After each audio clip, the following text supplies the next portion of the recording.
Trading the foreign exchange market carries high risk and may not be suitable for all investors. Trading on margin, utilizing leverage can carry an even higher level of risk that can lead to a complete loss of investment funds. So before deciding to trade the foreign exchange market or using any of our software alert products, you should carefully and diligently consider your personal investment objectives, level of experience, and risk tolerance. There is a possibility that you could potentially sustain significant loss. You should not invest any capital or trade that you cannot afford to lose. It is your responsibility to be aware of and understand all risks associated with foreign exchange trading and to seek professional advice from an independent certified financial advisor if you have any doubts. Auvoria Prime does not exercise trading authority over your trades. You and you alone exercise discretionary trading authority over every trade. It is the Midweek software strategy and macro markets, currencies, and crypto sessions, right? There's an expanded title for us here. So let's do as I always ask. Thank you for being in participation. Make sure we can hear me, see my screen okay. That is the Forex Factory that you should be viewing. So let's go into it. So Jerome Powell is probably going to tame the waters of inflation, although based on yesterday's rally globally in equities, especially here in the US, it's entirely possible that everybody just completely squashed that. So it's like turnaround Monday, which is typically turnaround Tuesday. So let's go through the Forex Factory. So in essentially 1 hour, Chairman Powell is going to testify. This is typically a dog and pony show. If you're ever wondering what these Forex factors, you can always just click on it and see comments and stuff like that. Just understand that, more hawkish than expected is typically good for currencies. And with the rally that we've seen in the dollar over the last few days, which has surprised many, but it is often the case that in a long-term downtrend, which it's been in, that there is a select group of vicious pullbacks to test the metal, if you will, of traders. Okay. So the Q&A window is open. Use that one for questions, please, if you want to just post to the general chat room. One thing I do want to show you guys here, let's just open up the social medias channel. I had our support team clean up these channels. So we're having a small list. Do keep in mind that one of the most earth-shattering announcements that we're going to be able to share is that we're essentially going to have our own platform for everything, which is going to be not only monumental, but is going to make it a lot easier for all to participate. But for now, these are the social media channels and the Telegram channels that I would be subscribed to. If that they just posted those in the chat room. So at the very least, listen to our corporate channel, announcements essentially from the corporate team, Chris, Josh, and Bill, or Susan, and then whichever developer software you follow. They have their calls each week, as you may know, and then my call as well. So let's talk a little bit about what's going on. I'm going to make some comments on currencies. We'll touch a little bit on the crypto markets, which would be clobbered, no surprise if you paid attention to my as I take a small victory lap today. The key with anything in crypto is that we're seeing a pretty big correction. So a lot of the currencies that don't have the attention that a Bitcoin or Ethereum would have, or a Doge, have just absolutely gotten shellacked. Many of them have seen a good near 90% of their value being just absolutely eroded away, or I should say eradicated. So doesn't mean it's over. It's just typical that in currency land, there's always periods of volatility and pullbacks in any of the currency pairs, but especially in crypto land, historically, there's been some pretty big fat 90% corrections. Typically, those can be used if you're choosing the right project or the right coin or to invest in. It represents a great buying opportunity. So, if you wait to 90% corrections on all this stuff, you may not see it. You may miss the run back up. I'm beginning to think we're probably going to see some lower levels than I've been talking about the last 3 or 4 weeks. But the chart patterns have looked negative, so I'll touch a little bit upon that. Just note that I really wouldn't be trading right now or through the next hour, quite frankly. If you have any of these systems set to take trades or throwing trades at you guys manually. I just really am not interested in stepping in front of, which absolutely would be a market moving event, being that most of the questions, and for what it's worth, it's always slightly from entertainment factor. Chairman Powell's a very smart individual, just like you can see Christine Lagarde spoke yesterday, probably one of the smarter women on this planet. But it's always fun to see your politicians ask these individuals lots of stupid questions. So if you're a Maxine Waters fan today, you can listen to see how some of her questions would just absolutely demonstrate a lack of understanding of global monetary markets. But that's part of the fun, right? So that's stories. As far as, keep in mind, on Thursday we got a bunch of stuff coming out, obviously GBP related. They've been a little more volatile, but has been one of the stronger currencies generally. This is the DXY, the US dollar currency index. It is an index that is comprised mostly of euro and yen and a whole bunch of other smaller majors, but those two comprise a big chunk of the makeup. So I have, let me just take this off because it gets confusing. Those are Bollinger Bands, which just measure stretched movement, want to sort of snap back to their mean. This is what's called the empirical sweep down here. But just minimize this because it's not important right now. So this is the movement broad. I always like to look at a full year on anything.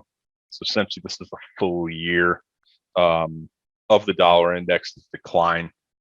You can see that we've been in decline. Things dropped essentially $10 from the high, actually closer to 13 when we were down near 90 and 89 area, which I do expect us to revisit depending upon how this inflation chat comes from these central bankers this week. So I'd say sort of hold on that, but it's oftentimes the case that, you know, you'll have a counter move to a bigger trend, you know, kind of like we saw in the S&P, and some of the bigger developed markets indexes had a huge rout on Friday because of non-voting Chairman Bullard's comments about what he seems to see as some transitory inflation. I think you're probably going to catch the opposite side, and a considerably more dovish stance from Jerome Powell today, which will be a complete inverse correlation with what Bullard said. He's a non-voting member, so it's not as important, right?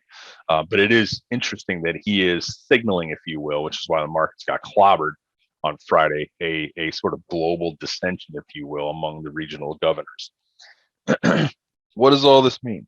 It just means that there could be increased volatility in currencies. Stay tuned, right? So this is the dollar. I will get into, and actually I just got a quick check.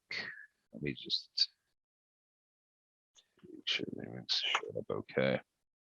I had Stefan clean his social media channels up. All right, cool. So looks like we're pretty clean. If you didn't see this post, it's in the chat room. Make sure you're subscribed to social media. All right, getting into the charts. So let me just do this.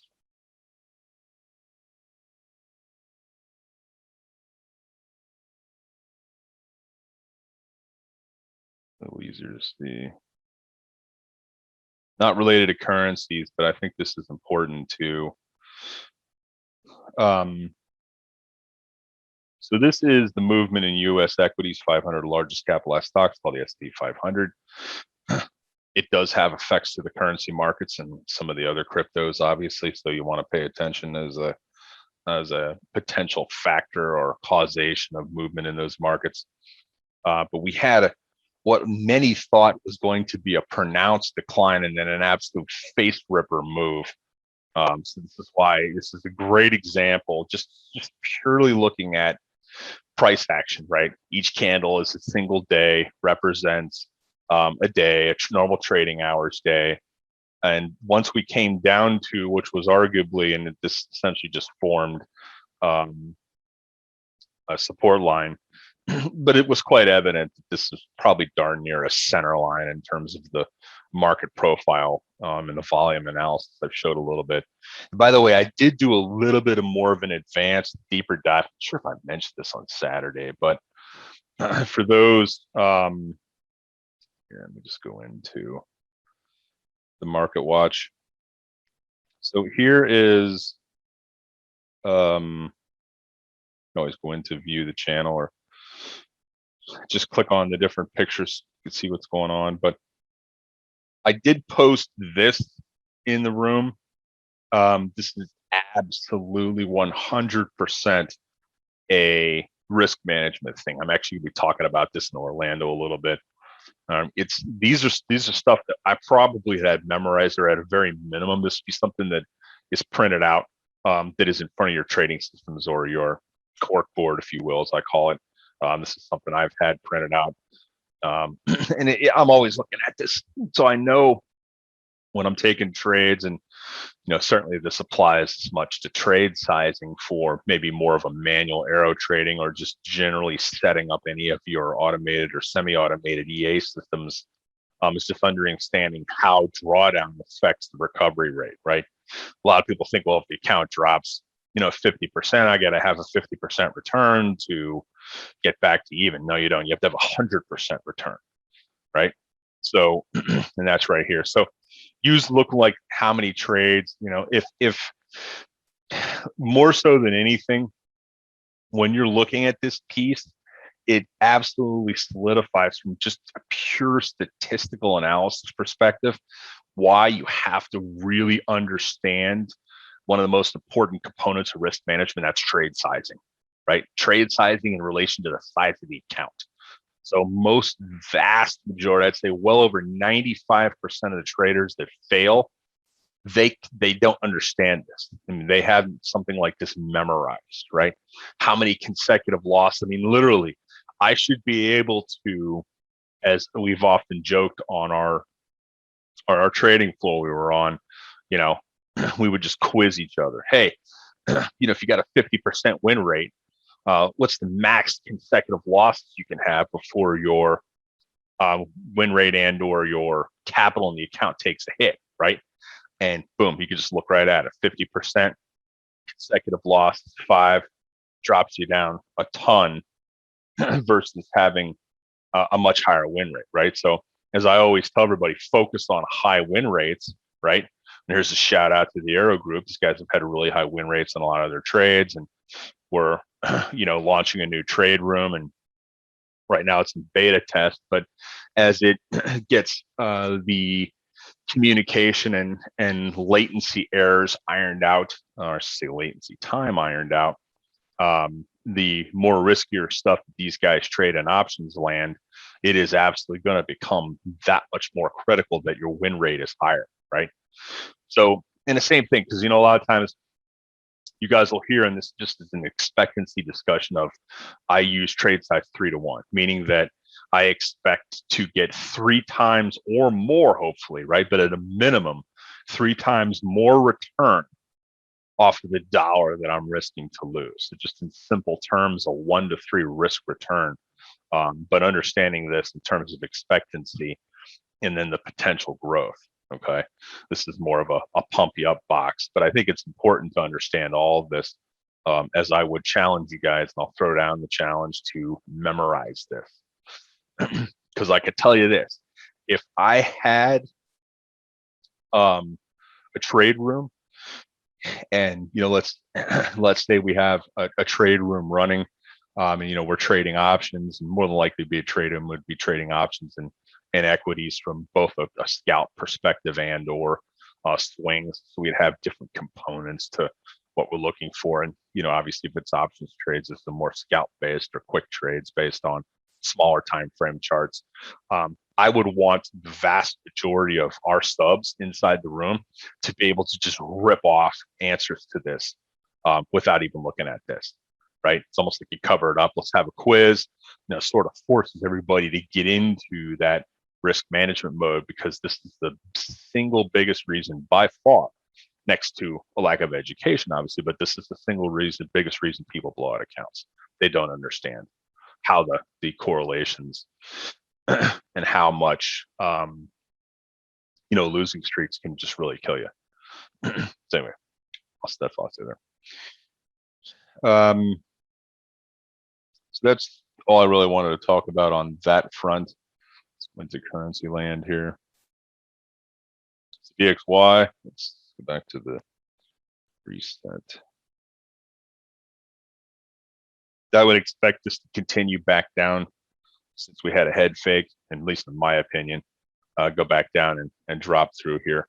The only thing that would have me somewhat maybe changing my tune on this slightly is the fact we have two orange support lines. These are much stronger historically than the red color, right? So now we have two of them arguably putting a pretty big support line. It's not like any central banker could come out and completely blow us through that, right? With some comments, which could happen today in an hour, right? Actually less than an hour, 40 minutes. So just know that going forward. Let's take a look at gold. I don't think I talked about that on Saturday, did I? Let's take a look at spot.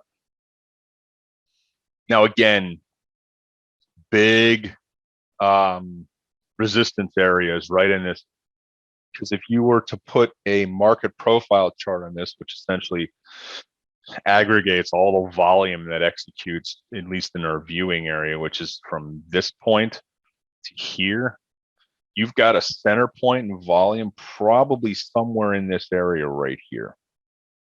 So it should be no surprise that we came up to this area, not something you could see on this chart.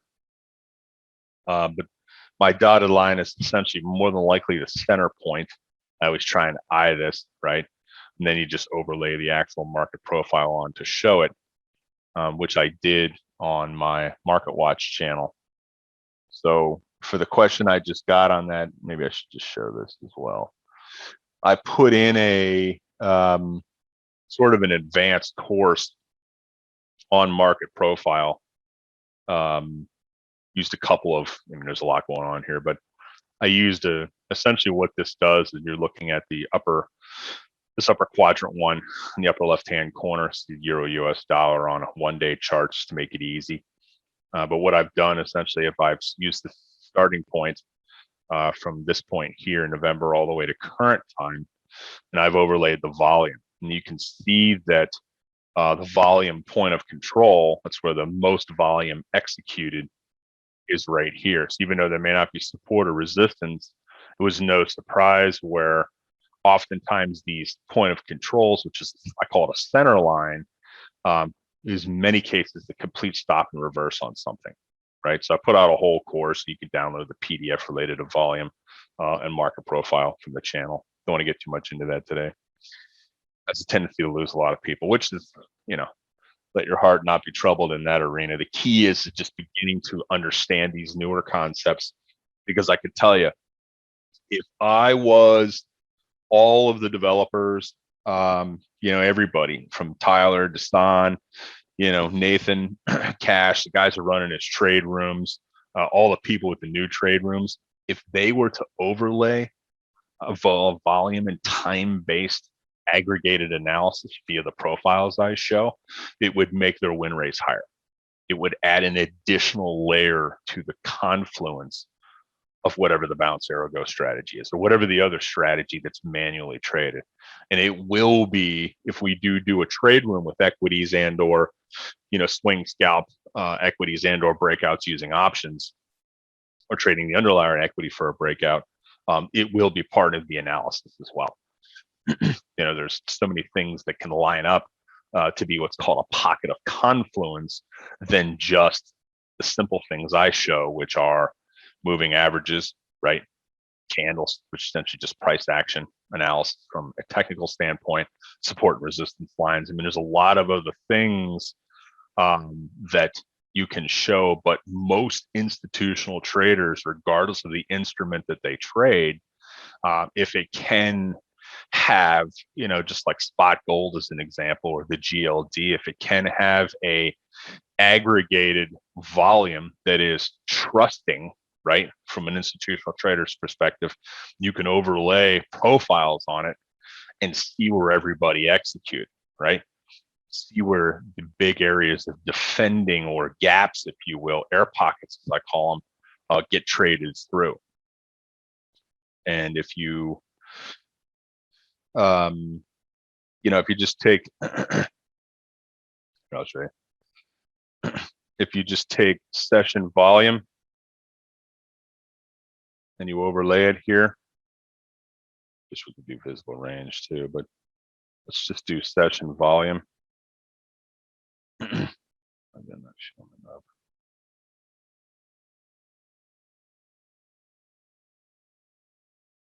Just kind of is. Drop down to a 30-minute chart. This is not a problem with this on this. It just doesn't really have a, let's try on the S&P. All right, so it's kind of showing up in the S&P.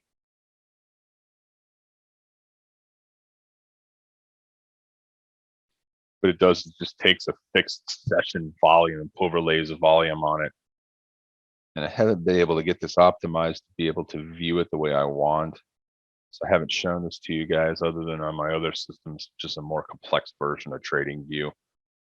Anyway, let's just go to, let's turn it off for now.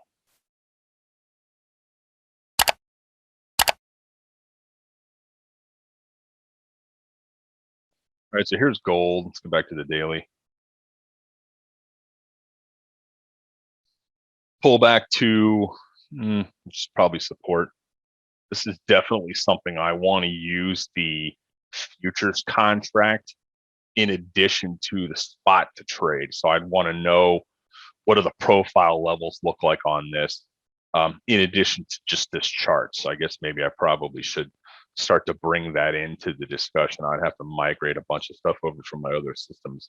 Maybe I could just broadcast from the other systems from a Zoom perspective. But it's looking like we probably have based out in spot here.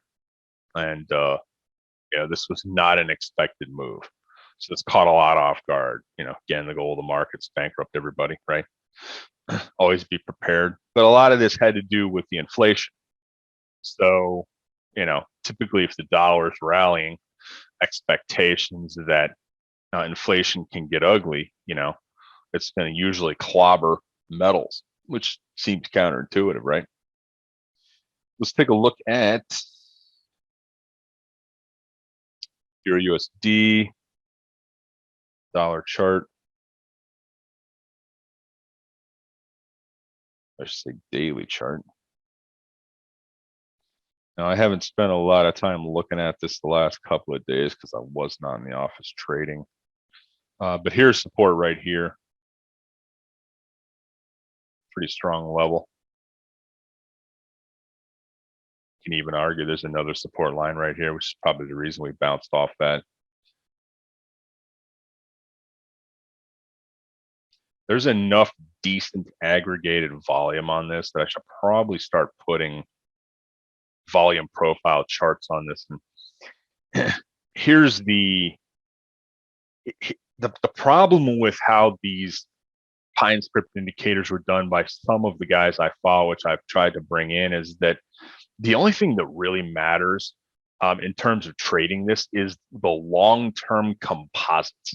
Okay, so if you guys just Google my name and you go to the YouTube channel and you look at a lot of the futures videos that I've done over the decades, you'll see that most of the stuff I overlay is on a long-term perspective. So from a standpoint of looking at the euro or gold for that matter, I really only care about the volume that is executed on this for the last year in this upper range, right? I want it on a on a scale and like a vertical axis scale, so I could know where the levels of value area high or value area low, wherever that point of control is, that center line, because it looks to me like the center line is probably running somewhere through like right in this area, which would describe and completely justify most of these bounce-based movements off of the top portion of this upper, essentially we moved into this upper range as the dollar continued its sell-off.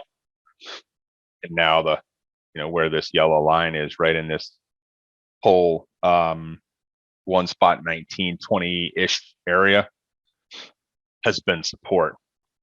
We've dipped through it once, but every time we've come back down to the area before that, since we've launched off, it's been support.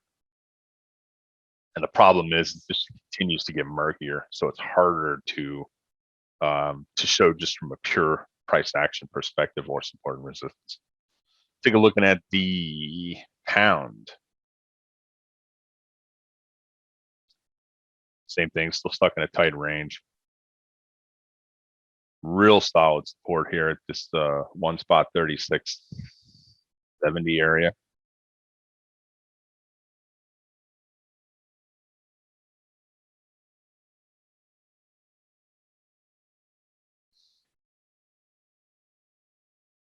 Let's take a look at US CAD. No surprise, dollars rallied, right? Little bit of almost a touch, if you will, to the see that trend line. I don't have it drawn, but see the trend line down. It's sort of capping out. It's almost like it peaks slightly above down upper downtrend line. Came right back inside it. Still hovering along. It sort of can ride down. In this case, you can see this or not. 100 EMA. It's running through there. USD JPY still stuck inside the range. Let's go to the weekly on this though. This thing's going to continue higher at some point. And do keep in mind with the this is one of the few things the dollar's been rallying against for quite some time, and quite spiky looking on the weekly, right? But I would expect to see some pretty big resistance at this whole 111 spot 80-ish area. So keep that in mind. US Swiss, like on the daily, again, no surprise, a face ripper move, a little more exacerbated, right? You can see on this one, or a little more exaggerated on this particular one, which completely broke trend. So we had sloppier trend down, but we had a defined trend down. Arguably was broken right, well, it's right here. And we've had a sideways movement. Still could have been argued that we're in a downtrend, right? Even though it's almost like we've leveled out. It still looks like it's in a downtrend. Then boom, a complete reverse of that. So this is where I think the adaptability of an individual as a manual or discretionary trader is paramount in your path to consistent profitability, is understanding when we break trend and act accordingly. Aussie US dollar daily broke the line. It's pretty big. Now, again, as I'd mentioned on Saturday, is a test back up against it, which I would expect.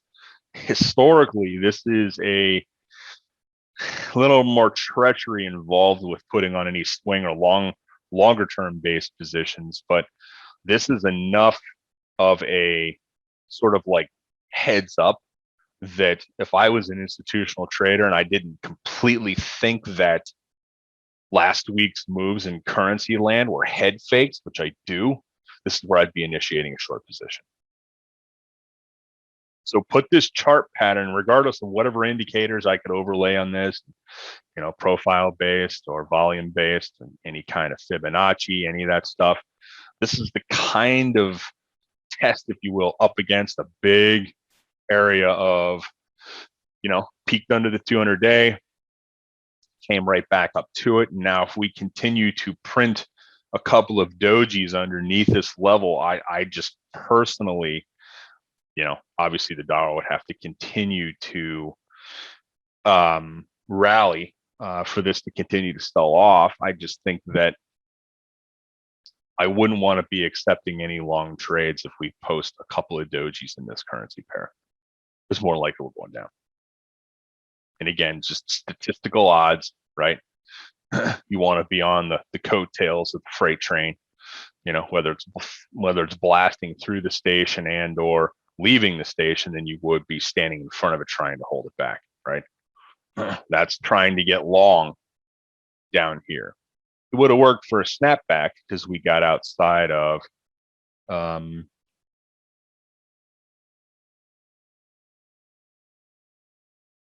see how we're outside of the Bollinger Bands.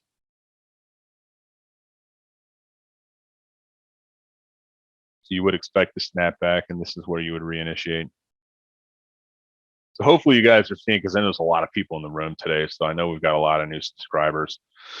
I actually had a fairly long call with Josh there, CFO, and I gotta tell you guys, man, I mean, I'm not a marketer, right? But man, some of the stuff that I've seen coming down the pike in beta or test, it is wicked cool.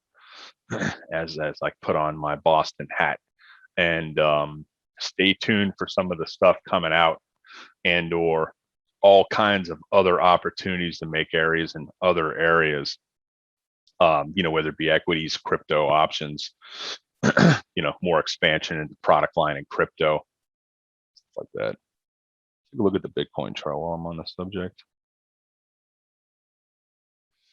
Ooh, look at that. Nice reversal. See that right here? On the cliff. Somebody's still in here defending it, right? It's a dangerous position to initiate a test long, but I would not. Let me jump back down to the 4 hour on this. I wouldn't argue them against it. Okay. So why is that? Well, if you just look at the volume,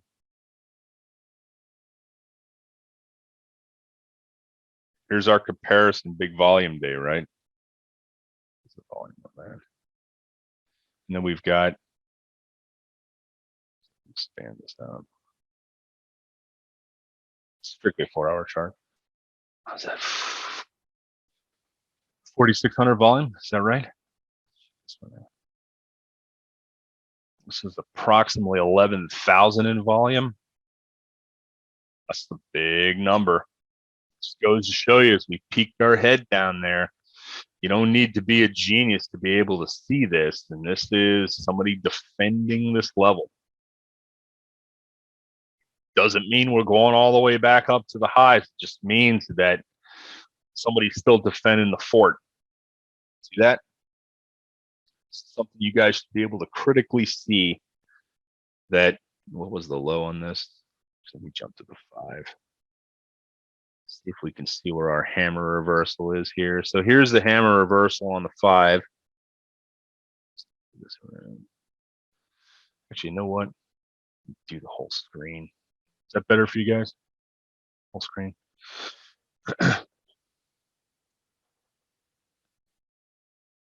So where would I have gotten along?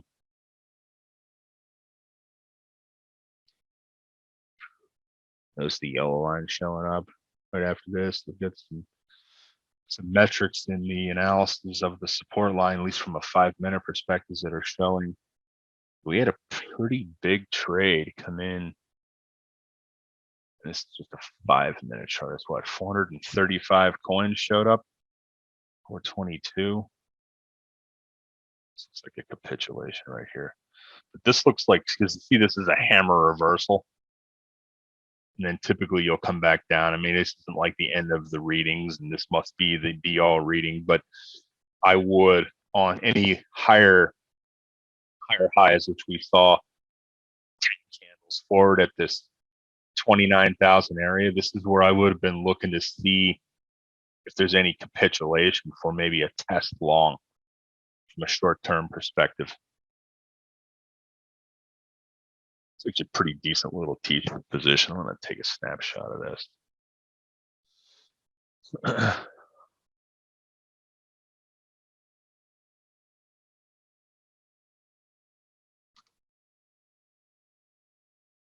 do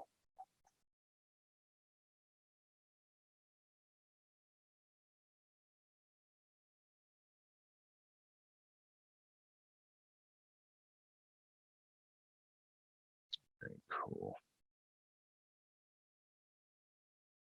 always want to take pictures of different stuff when it shows up because there's usually pretty good teaching opportunities in some of this.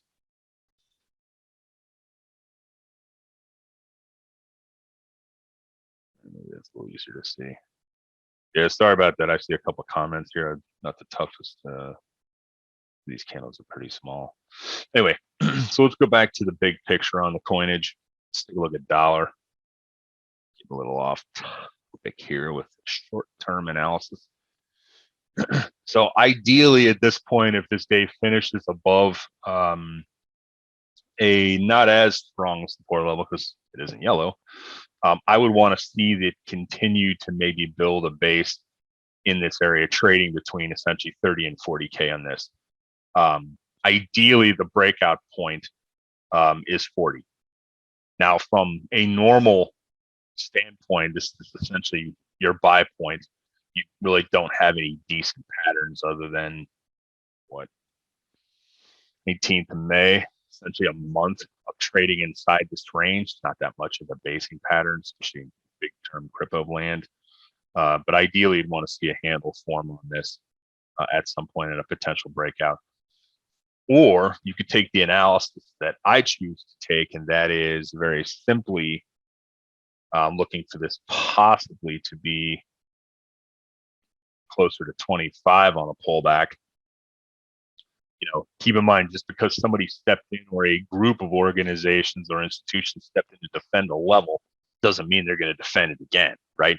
Enough arrows coming through the front gate of the fort, eventually the outside enemy or troops can penetrate into the fortress. So, and then they're willing to give up that. More than likely, we're going to see 25 and possibly 20. So as you guys can see, I mean, this isn't any earth-shattering analysis that I've invented, right? It's just looking at price action, just understanding the correlations between these movements, how much time spent balancing in a given area versus a trend.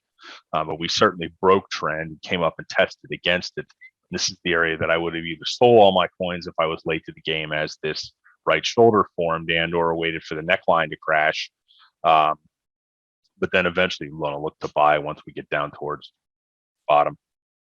Now, I haven't gone through all the currencies today. I did want to take a look at Singapore dollar daily. Now, again, probably some craziness. I did hear Neo caught a bunch of these trades, which is good. Although I think this movement in most cases came outside of the Neo trading window. Maybe didn't catch all of them unless it was holding trades overnight. AUD CAD still in tight range. Euro CAD still in a tight range. CHF JPY. This isn't a surprise, right? So the craziness in the dollar really threw this into a total tailspin, which from a very straight. No, we are way. See how we got. I mean, heck, this was probably on a daily chart. This is probably a 2 standard deviation right here in terms of how stretched outside the Bollinger Bands this fail came yesterday, but then it rallied obviously in the dollar sell off. What else? GBP CAD, same thing happened. Boom, totally poked above the wall. It's a pretty decent head fake back down inside the range again. Back inside a range, and things calm in dollar land. Then your martingale based EA systems, they can benefit from trading the back and forth. The tough part is if the system that you use doesn't have the ability to see that a breakout's taken place from a significant base, and or see how the other currencies that could be affecting the pin action on this, right, primarily US dollar, you'd want to do that. So I understand enough about artificial intelligence to probably be dangerous. I understand enough about things like PineScript and Python to be dangerous in terms of coding programs. But ideally, if I wanted to build something, there's about 10 or 15 factors that I would want programmed into that software to tell me that this breakout is either a head fake or it's for real. And a lot of that would have all kinds of types of analysis, and but a big component would be the aggregated volume that trades at those areas.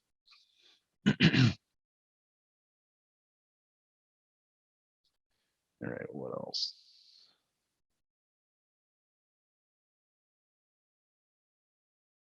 I think that's pretty much everything for today. I don't want to overwhelm you guys. Do check out the Market Watch channel. We're actually getting ready to completely blow out our old channel because we don't have control over it like we do the current Market Watch channel. So make sure you get everybody subscribed to that channel, or otherwise you guys, the people that are trading, especially with the bigger accounts, or especially with the ones that can ill afford to lose any of this money, it's going to be critical that, especially through our new foe, which could certainly be our friend potentially, but our new foe essentially is inflation, and all it's going to do is cause volatility in all of these markets, which just lowers win rates on whether you're manually trading or the software's ability to get profitable trades for you. So I think it's going to be critical that, maybe more so than anything, that is paying attention to what's going on. I'm going to be pounding the podium while I'm up in front of hundreds and hundreds of people in Orlando saying the exact same thing to you guys, right? I'll beat it into your heads because it's critical in understanding trade size and when not to trade and just sit on your hands like I do most of my time. I don't have a trade on. Sit on your hands. Everybody be good. This recording will be up as soon as the team gets finished with it, just typically about a day. Any questions, feel free to ask me next time. Everybody have a great week. I will see you on Saturday. May the trades be with you.